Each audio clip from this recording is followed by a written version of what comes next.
All right, we want to welcome everybody. Thank you for coming to our webinar today. I've got Jim Carroll is going to be teaching his fifth class about SEO and how to do it yourself.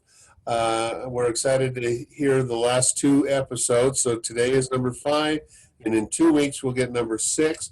If you missed any of them, I'm going to put in the chat the link so that you can go and see the others. It's over on our YouTube channel for SEO in 360.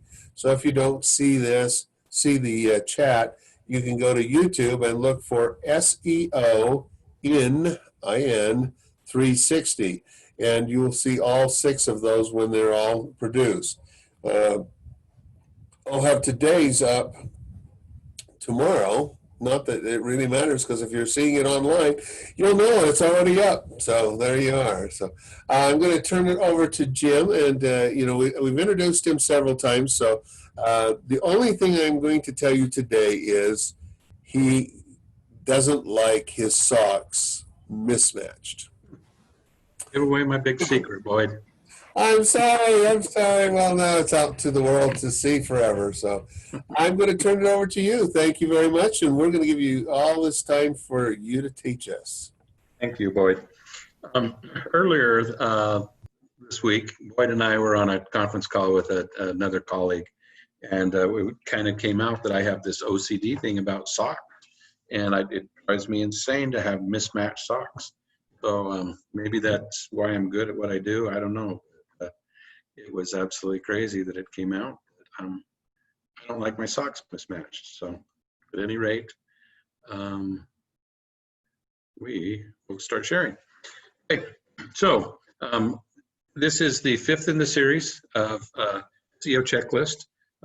The seminar has 6. We're going to do the last one, like Boyd said, 2 weeks from today. So that's going to be, we're getting to the end of the actual things that really matter. We're going to wrap it up pretty heavily in that 6th episode. I've just started putting that presentation together, so it'll happen pretty quickly, and then we'll go from there. I'm, of course, James Carroll. Jim Carroll is what most people call me.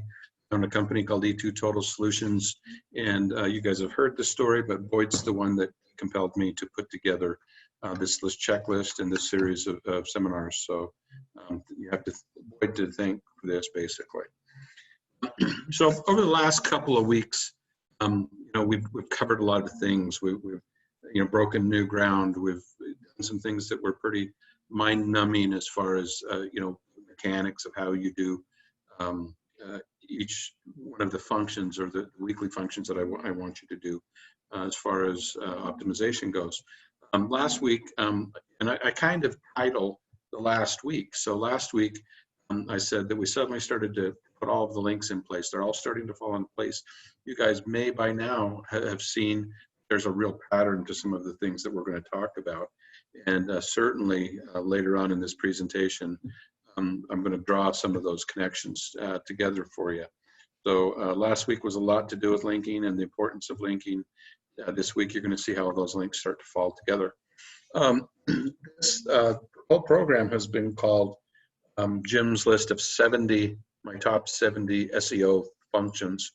And over this week and next week, as I was starting to pull those presentations together, I was able to combine a couple of the functions. They were just basically duplicating the same information or the same thing again. I've actually narrowed it down to 66. It started the series with 70, but I've narrowed it down to 66 because it's a little bit more efficient and effective that way.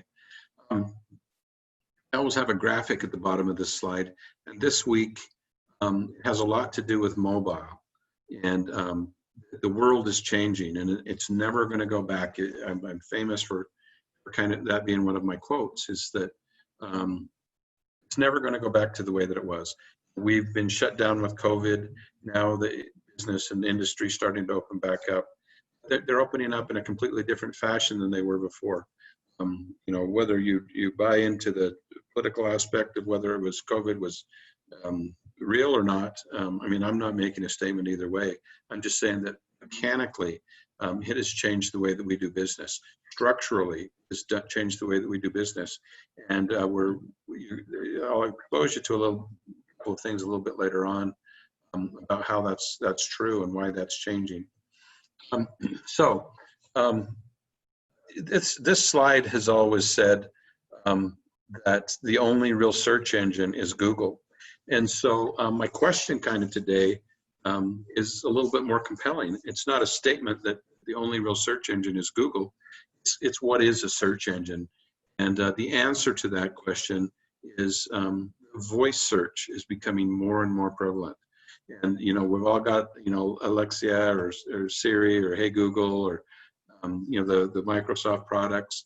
They're all coming search engines. The way that you optimize for those, I'm going to get into it a little bit later on. But, how do you optimize for a voice search?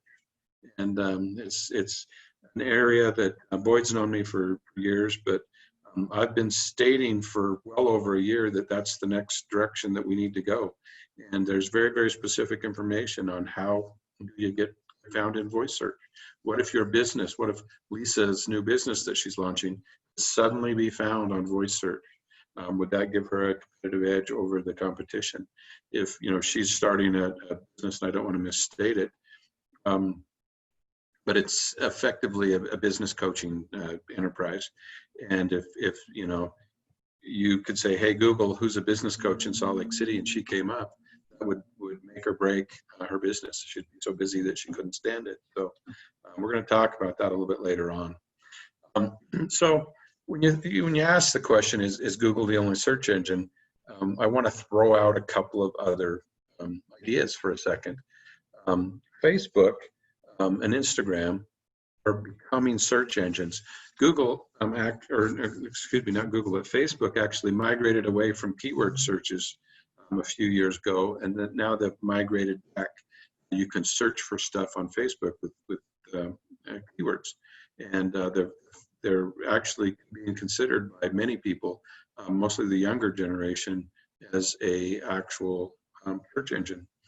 There's other search engines that are powerful search engines, but we don't think of them as such. And the one that I would point to might be Amazon there in the second row. Overstock certainly has a powerful search engine inside of themselves. Pinterest is a search engine. Etsy and eBay are all search engines. They function inside of their own environment, and they don't explore outside of that. They're very, very powerful. I want to show you a couple of quotes. This is my mission statement from Google. The mission is to organize all of the world's information and make it universally accessible. They're organizing all of the world's information. This is the Amazon mission statement. And it says their mission is to continually raise the bar for the customer experience using the internet technology to help consumers find and discover and buy anything, empower businesses and content creators to maximize their success. We aim to be the Earth's most customer-centric company. So there's two things in that statement that are a little bit scary and compelling at the same time. They want to help their customers buy anything. They also want to be the most customer-centric company in the world. Well, just this last week, Amazon opened their first real grocery store, and I believe it was in California.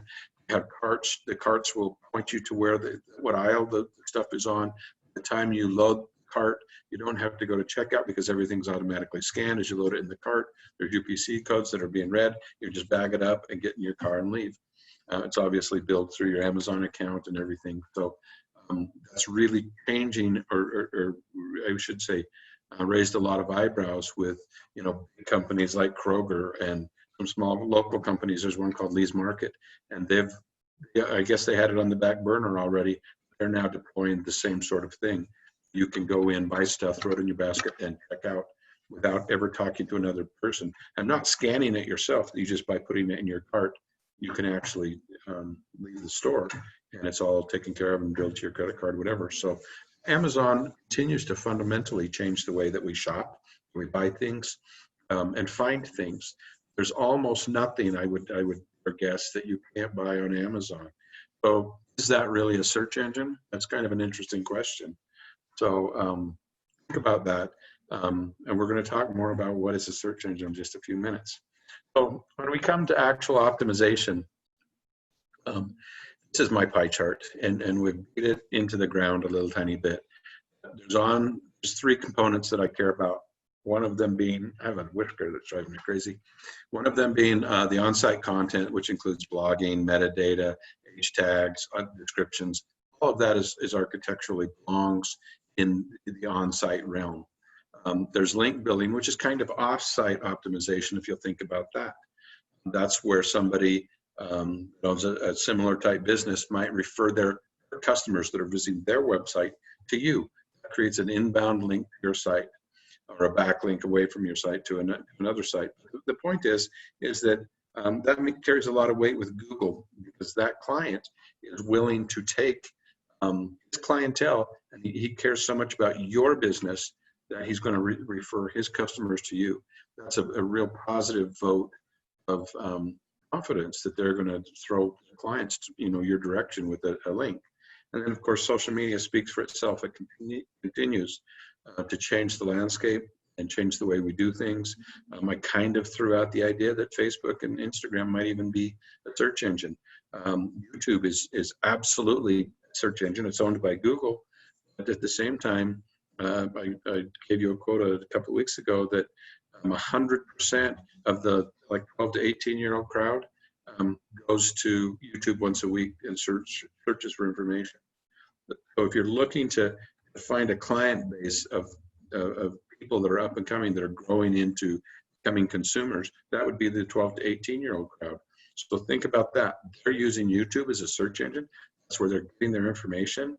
So politically and from a business perspective, that's where they're getting all of their information.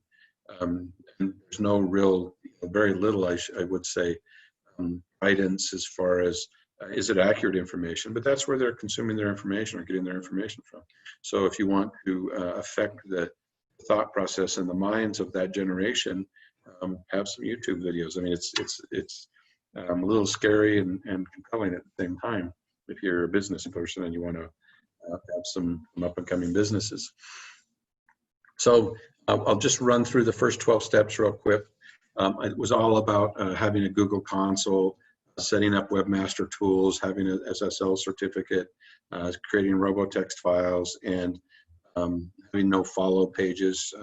That's really was the tact of the first 12 steps. 13 through 25, we talked about creating an XML sitemap. That in itself is horrifically important. That's where you tell Google how to find all of the pages on your site.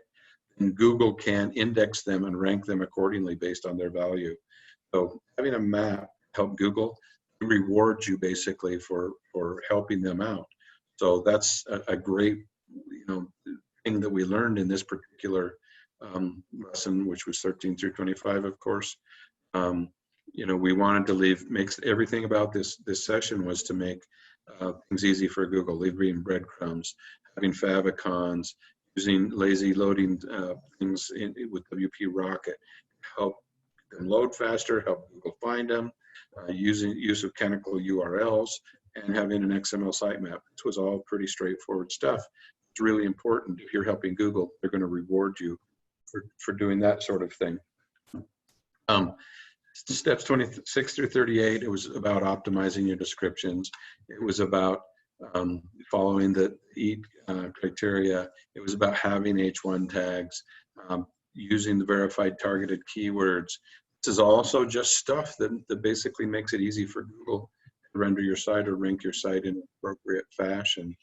39 through 52, we talked about optimizing videos, optimizing descriptions, getting credit from other high quality ranked websites or domain authorities, the way that we would describe that. Then understanding how to search for keywords. We talked at length about long tail keywords versus short tail keywords and the value of them. A lot of people want that short tail keyword because it's so many more searches. But if you never get found for that, Money is in the long tail keywords. That's been said many, many times in many, many ways. Go for the longer tail keywords and you're going to be much better off. And then, of course, we beat link building into the ground, I think, on this one. And so this was a great class. So in class today, we're going to talk about a couple of things that are also kind of instrumental in the way Google wants to see the world. And so, you know, my initial statement for 4 weeks, I said Google's the only search engine. Today, I've introduced you earlier to the concept that there's other ways to think about search engines. And, you know, Amazon or eBay or whatever, Facebook, those all can be their own little search engines. It just depends on how people want to consume that information. Becomes relevant in the platform that they'll go to. Google is still, without a doubt, it crushes everyone, but I do have to give Amazon a little bit of credit. He's recently become the most, not the most powerful, but certainly the richest man in the world. And we're talking trillions of dollars. He's worth trillions of dollars, and his wife is worth, I think, $1 trillion or more herself. They would be a power couple were they still together. So I'm going to read I don't like reading these. I've said that before, but I'm going to read them, and then we're going to dissect them a little bit. NAP is an acronym that stands for name, address, and phone number. So we want the NAP on all pages of the website.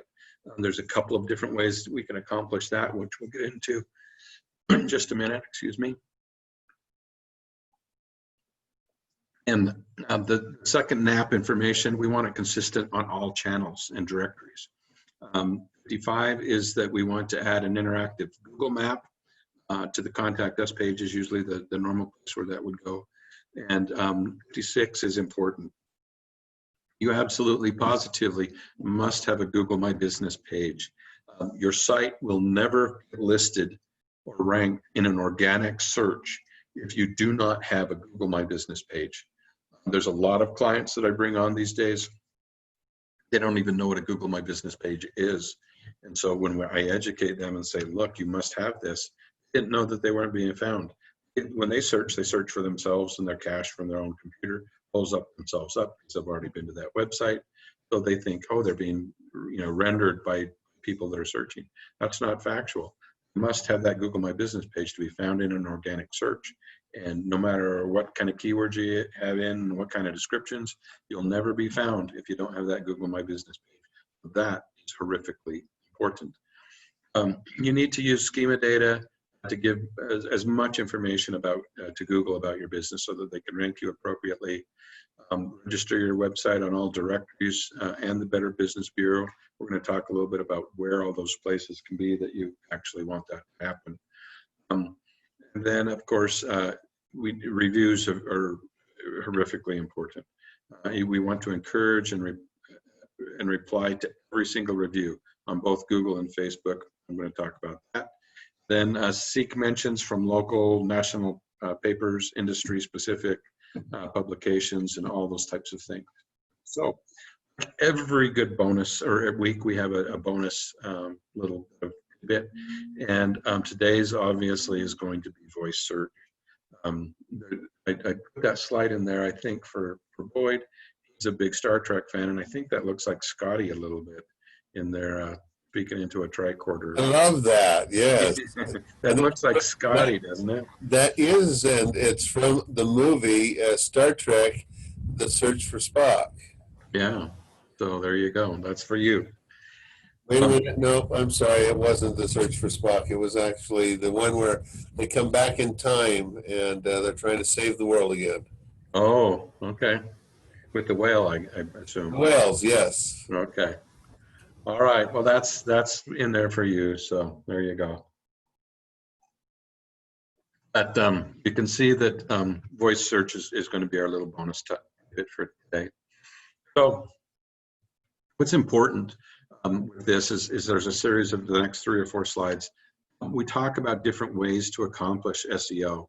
And the first part was obviously search and research and keyword search and market search.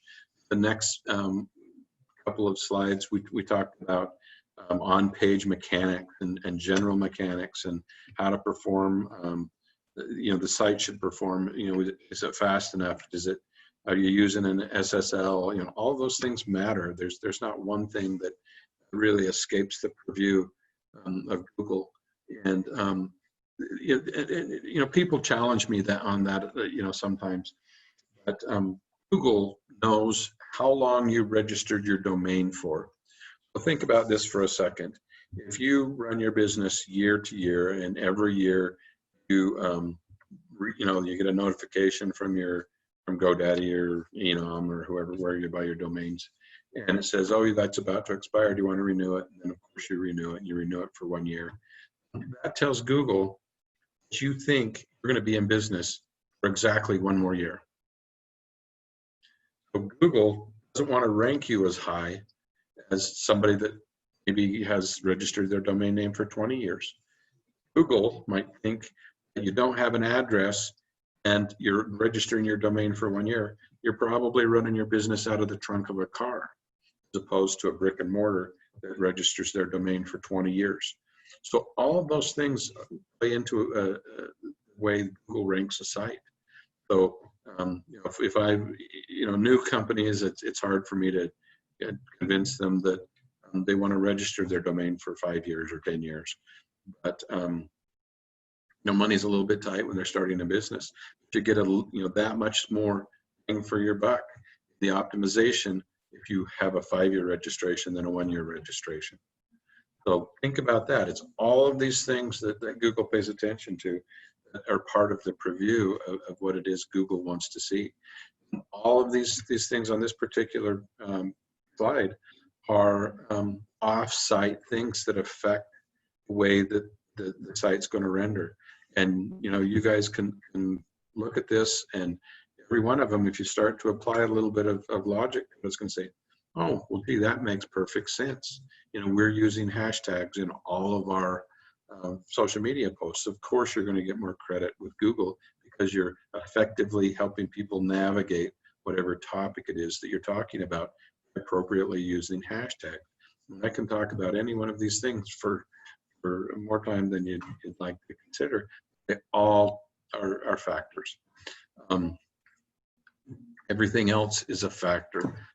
Social media, I mentioned before, hashtags and stuff, but just knowing how to keep up to date with the Google changes and Google algorithm changes and all those things, they all matter. And so I don't want to beat it into the ground, but you know where I'm going with that.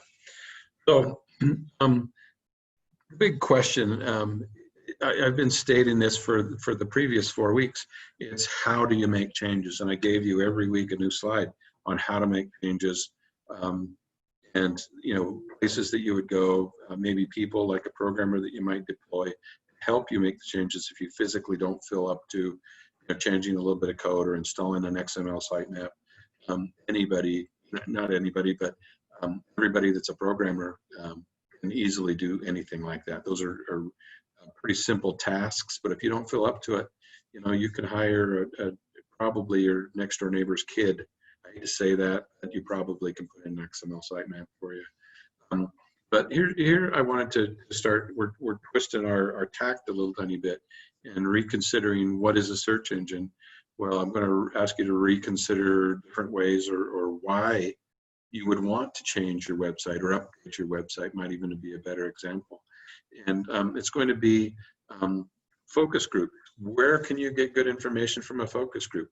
If your industry is changing or the way you think about something, then certainly a focus group is a great mechanism. There's a guy in town that I know that runs focus groups all over the country.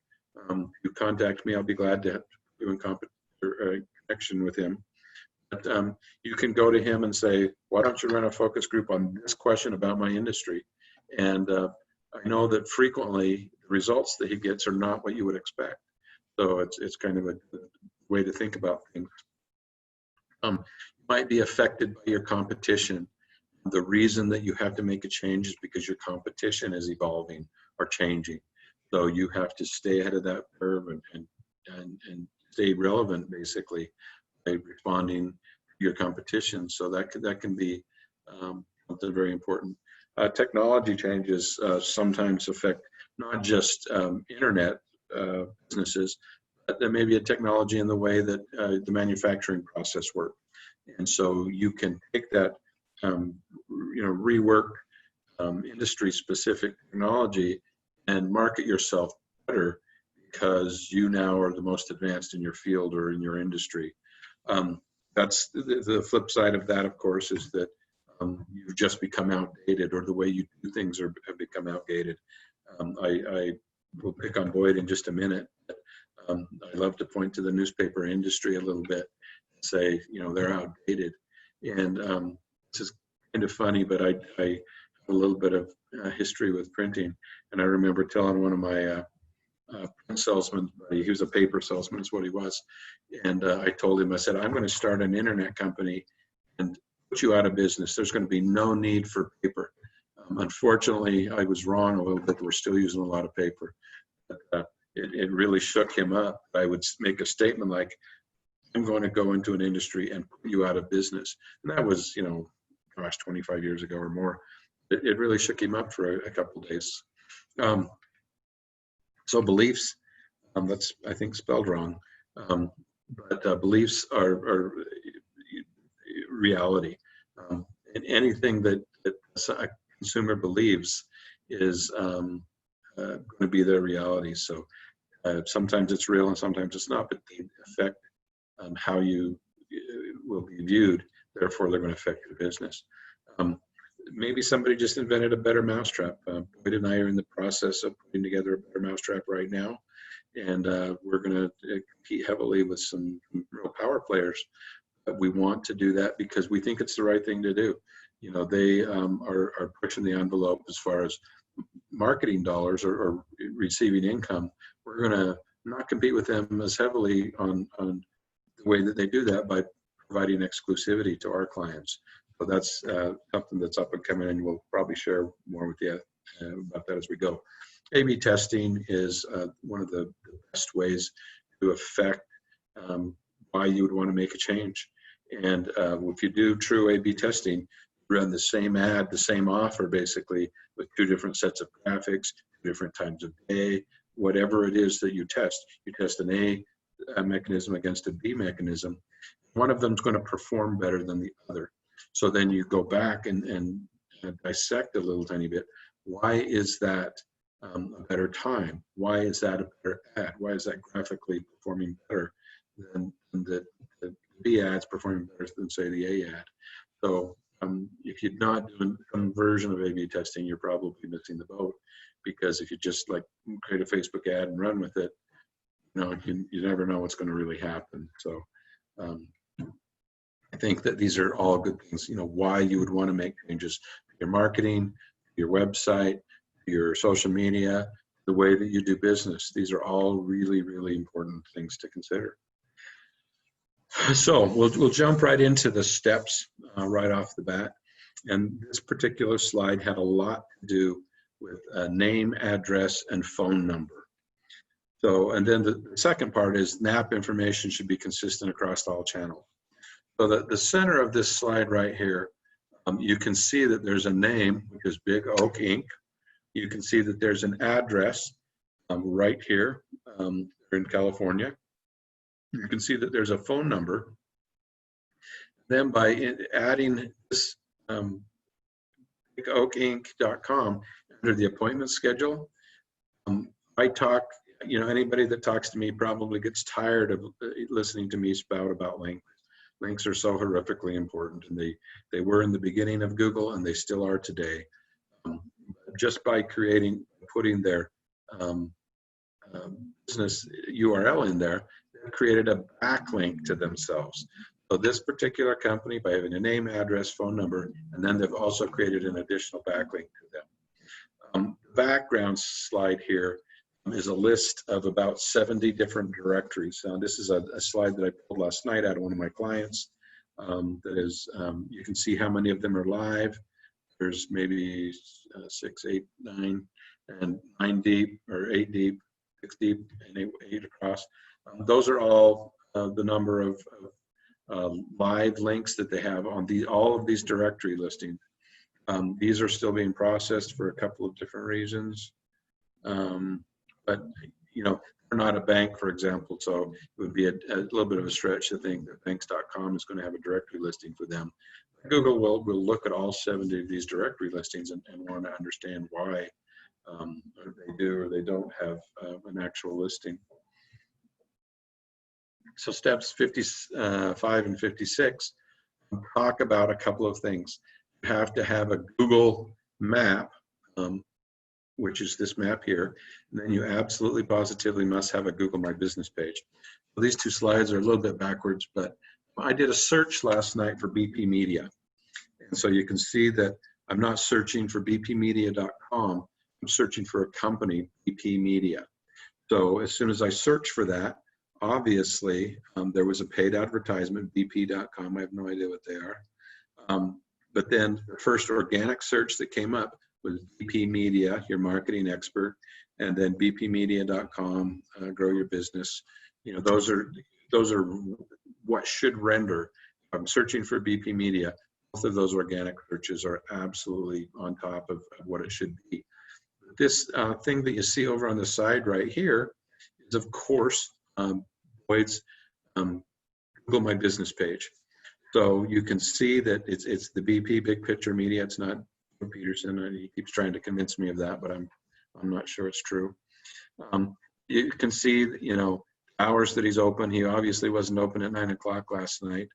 He's got a phone number. That's when I pulled this slide. But he's got a phone number. He's got some other suggestions that happen down below that. That can actually run quite a ways down. You can put tons and tons of information in it. Google will take that schema data, all of that information, and actually apply it as relevant to you. You can put you know, information like the number of or the type of credit card you use, the hours that you're open, the days of the week that you're open. If you have multiple phone numbers, all that information can be put in there, and it's really, really important. I just want to go back to this slide for a second and drop a little bug in your ear, and we'll talk about it in a second. But wouldn't it be convenient if there was a single dashboard that you could go to and have all of those directories have continuity? Because what Google's looking for is continuity across all of those directory listings. So we're going to talk more about that. On the Google, this is actually the same map as this, Boyd, and this is Boyd's area that he likes to work in or play in, I should say. And that map I pulled off of his Contact Us page. On the Contact Us page, you should have an interactive map. In the slide, of course, it's not interactive, but over here, there's you can zoom in or zoom out. I know that Boyd was complaining to me the other day that he had to run clear down to American Fork or someplace in southern Utah County. It's a little, you know, it's where he kind of plays ball, and you can see where he has to do business. So that's two things that are really important. You must have a Google My Business page, and having a mechanism or a way to map you or find your business, drive to you. When you search for somebody's business on your cell phone, it pulls up on the cell phone. You can, you know, you want directions to that actual business. So that's all part of Google and how Google has pulled so many pieces of it together. You can actually get the map and drive to it with the map. You can actually use a WhatsApp, and they'll actually give you, you know, step-by-step instructions to how to get to it. Google has integrated so many different things. There's Google Maps, which is basically Google Earth, and they've got the app Woz, and you can integrate all of those things or any of those things, get you to a very specific location. Google's trying to reward the end user, customer, which is you. When you search for anything, they want to deliver that and dish that up to you so that you can get there in a timely fashion, and you can do business with them. That's what they're in the business of providing, is a good, clean mechanism to do business. They reward businesses that play ball with them, and they'll punish you if you don't, if you're missing information, if you're not giving people directions how to find you, if you're not telling them hours that you're open. They're not going to reward you. They're going to reward somebody else. So bear that in mind. Step 57, we've talked a little tiny bit about schema data. And it also hit, in this part of my presentation, we need to use schema data to give Google more information about your business. That's what I was talking about. And JSON is data that we use. There's a bunch of different plugins that we use inside of the WordPress site that all have to do with this data. This is one of the best graphics that I've ever seen, where it takes a bunch of discombobulated data, information, and you can run it through the JSON program, and it comes out as structured data. So you can see that it's very structured, and it comes out. It went in as crap, and it comes out like a beautiful, organized piece of information. So JSON is I should tell you, it's a programming language, basically. It stands for JavaScript Object Notation for Links Data. And so it looks a lot like this. This is a graphic on how it runs through the program. So that's what we want to see. That's what we want to do. And you have to think about Google, and Google doesn't do anything without basically sending their spiders loose on it. Some people still think that there's an individual looking at the code or whatever. That doesn't happen. I'm just going to break your hearts and tell you everything is done mechanically with a spider. So what we have to do is take this big pile of crapola and make it structured, make it easy for Google to understand. So if your website looks like that, but it can look like this by running it through a JSON, and that's what we want to do. Let's make it easy for Google. I mean, I could almost call this whole presentation everything about making it easy for Google, because that seemed to be a real theme that we fell into with this particular set of tasks. So 58 and 59, it says register your site with all relevant directories and the Better Business Bureau, any organizations that are industry specific. So this is a list of that same slide that I was using before. It has all of those different directory listings. So every one of those 70 different directory listings, there's actually 68, not 70, but every one of those directory listings, Google wants to see continuity. And so they want continuity across the board. It doesn't matter if you're in an industry like the automotive industry. You certainly want a listing with, say, Car Talk might be one of the directories in there. That's a place that Google goes every single month and checks for the listing. They want to see the continuity across the board on all 68 of those directory listings. They want to see the same name and address, the same phone number, the same hours of operation. All of those, 68 directory listings have to be the same. If you don't have time to actually log on to every one of those, set up a directory listing for you, make sure it's the same as the other directory listing, then, I'm going to show you an easier way to do that. There's a difference in directory information. If you're at 123 Main Street, and it's MAINSTREET, but there's capitals on the word M and there's capitals on the word street. And then on the next one, you put that you're at 123 Main, all lowercase, and then you abbreviate ST for street. As a human, I'm going to understand that you're still at 123 Main Street. That looks like a conflict to Google. They must all be exactly the same, spelled the same, capitalized the same. They want all of that information the same inside of all those directory listings. So I'm going to show you a quick way to do that, or an easy way to do that. So the other one, this is reviews. You must encourage people to respond to all the reviews. This is actually pulled out of one of my clients' accounts, a Pushing Garage. They've been in business for 92 years, and after my most recent visit, I know why. So that's a great, I'm not going to read the whole thing to you, but it starts off as a great review. She gave him 5 stars. It's only 2 weeks old, and so obviously she's pleased with them. The one thing that I don't like about this review, and I'm going to have a conversation with my client a little bit later on, is this person wrote this long paragraph, maybe say 10 sentences inside of here. and they responded with just one sentence. Thanks for Ashley for letting us take care of your automotive needs. That's a really nice response. Guess what? Violates the rules of our reviews. If they write you 5 sentences in their review, you need to write them 4 or 5 sentences back. So, my client's coming along and they're doing a good job with getting some reviews and requesting reviews and responding to those reviews, but they can do a little bit more. And you don't have to do it the same day that it comes in. You can maybe take 1/2 hour during the week, or, on the weekend or Friday when you're shutting down, go through and respond to them all. Just, if it's 1 sentence, respond with 1 sentence.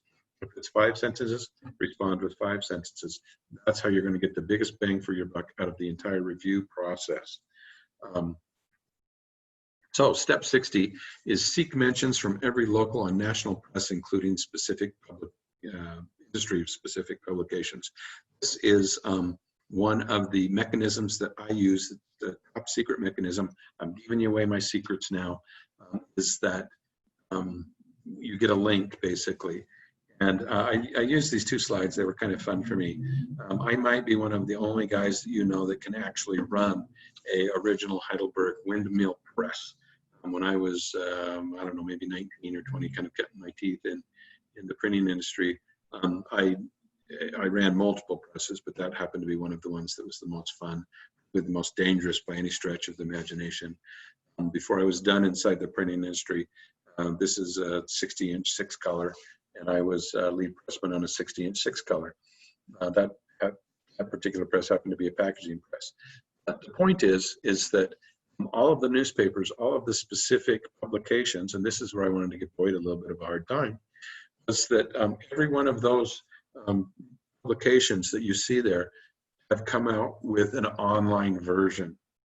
So my secret little link building caveat that I'm going to drop for you guys is that request a review basically in as many industry specific or newspaper publications as you can. I have a mechanism when we send out about press releases to 400 organizations, press organizations around the world. Not all of them pick up that review, but every one of them that pick it up will give us an inbound link. It's called a pillow link or a soft link because they have an expiration date. Generally, it's about 6 months. Every time you can get a review, then or a press release published, then that's going to give you more links. I'm doing work for a national ski organization. It's his name is Tom Kelly, and he was the former president of the U.S. ski team. Now he's got his own organization called Brass Avalanche Organization or Avalanche Center.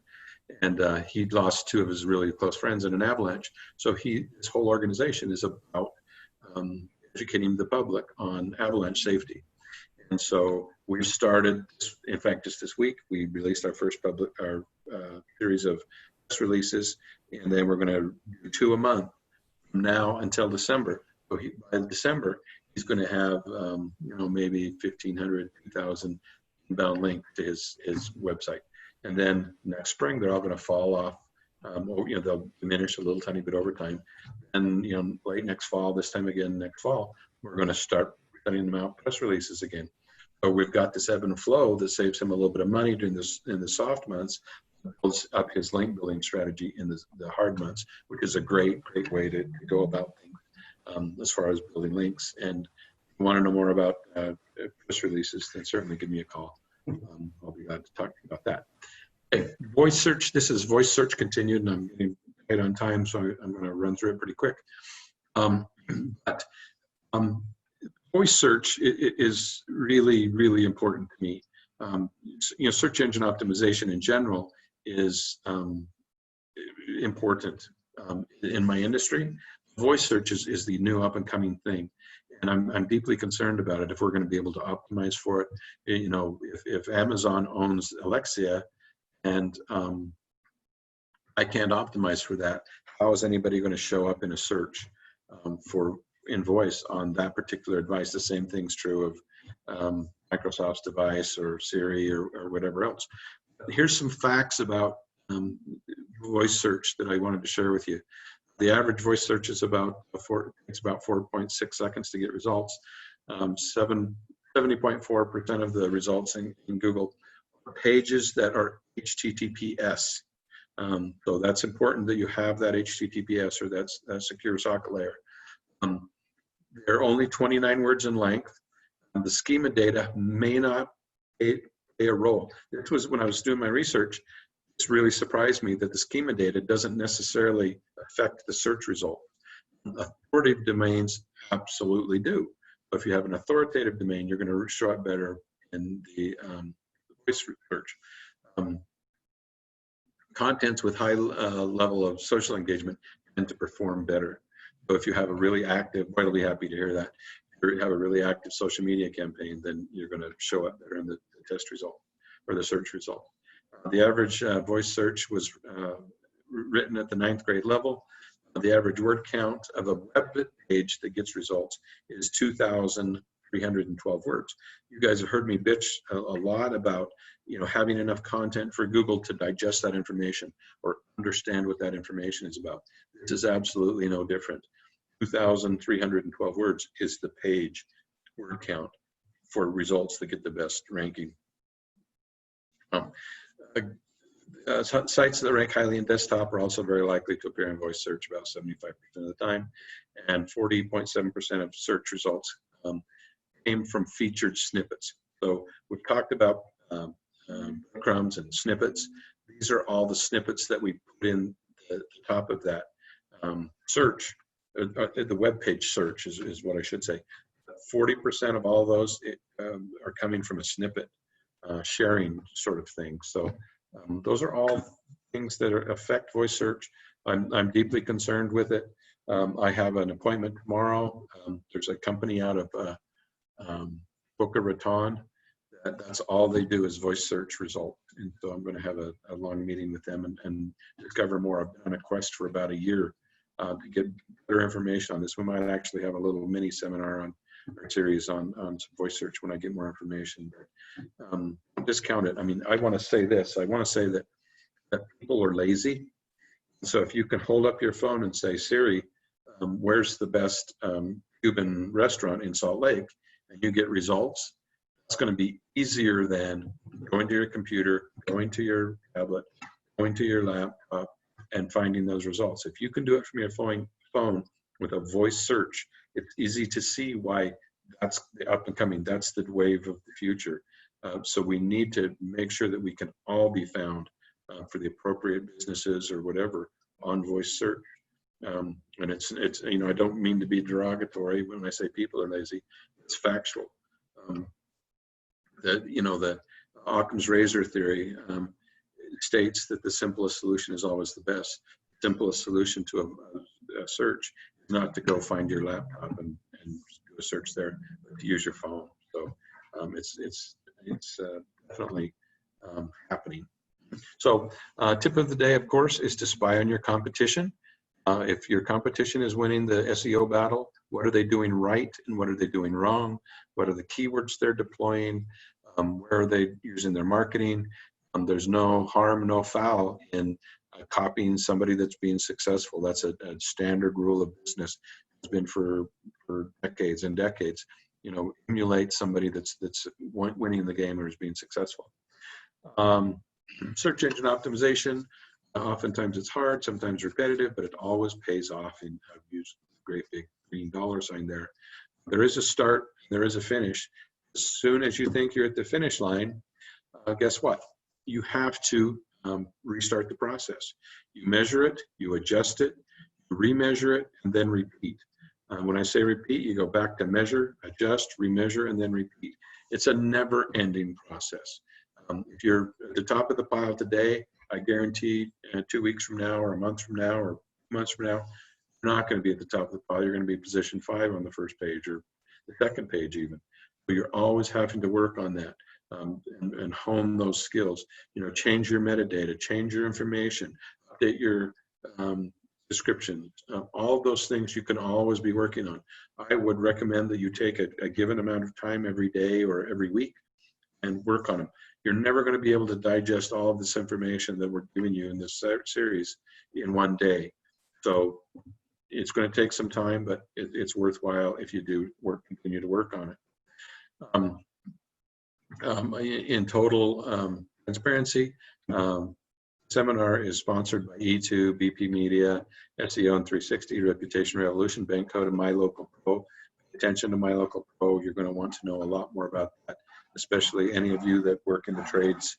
You're going to want to know something about My Local Pro. And this is my almost free stuff. And Boyd gets surprised every week when I get to do this. Every week up till now, I have given away something on our SEO and 360 website for 1 cent. This week, because we have such extensive hard costs involved with Reputation Revolution, I'm not going to give it away for free. I made it as cheap as I possibly can. It's $99. That is cheap. $99 a month. We'll waive the setup. $249. Yeah. So waive the setup fees, and we'll do it for $99 a month. As Boyd mentioned, it's $249 is what we normally do. It will give you a single dashboard that you can go to. You can send and receive all of your reviews from that single dashboard. It will create all 70 different directory listings. It corrects changes, or you can make changes to all of those directory listings in one place. You go to the single dashboard. If you change your hours of business, you make that change there. It goes out and touches all 70 of those directories and updates them for you. And of course, you can access your Google Analytics from that very same dashboard. So it's absolutely mind-numbing that I would give it away for $99 a month. Boyd, I never get his permission. Hopefully you're not mad, but that's where we're at. Oh, you like to just give crap away. That's me. This is great stuff. This is one of our bread and butter items. It is. It's important, and we like to automate things because gives Ben and I as little brain damage as possible. So automation is our friend. This is I know that it's far more than 1 cent, but it's well worth it and so valuable if you start to understand all of this stuff. My quote of the day is, the two words information and communication are often used interchangeably, but they're significantly different. Information is giving out and communication is getting through. It was by a newspaper man by the name of Sidney J. Harris, but there's a difference between giving out information and getting through. So that's what we're trying to do, is get through to your clients, get through to Google. That is an important quote. And I want to thank you, of course, for your time today. I'm 1 minute over. I apologize for that. It was because Boyd was talking in the beginning. But, yeah, sure. Blame me. Go ahead. If you guys will go to my Facebook page there at the bottom and leave me a review, I would appreciate it. So thank you very much. And if you guys have an awesome day. So before we leave, I wanted to tell everybody that if you've missed any of these episodes, we have them on our YouTube channel for SEO in 360. If you go to bpmedia.com/ then YT for YouTube, then SEO in 360, that will get you directly to that channel. And then you'll be able to see those, and there's another video or two on there as well. Jim and I did back in May a video that was the top 10 tips for doing SEO, and so that's available there, and it's an hour and a half training. So there's actually, right now, there's 5.5 hours on there, and I haven't put this one up. So thank you for coming today, and thank you, Jim, for continuing to give us information that just goes, oh my gosh, he's giving that away for free? Okay. So thank you anyway. Thanks for being here. Thanks, Boyd. Thanks, everyone, for showing up. Be sure and tune in 2 weeks from now for the last in the series, and next week at the same date, or the same time, I should say, for Boyd's continuing saga of social media. Yep, and we're going to be talking about videos and making and using videos. All right, thank you. Awesome. Thank you.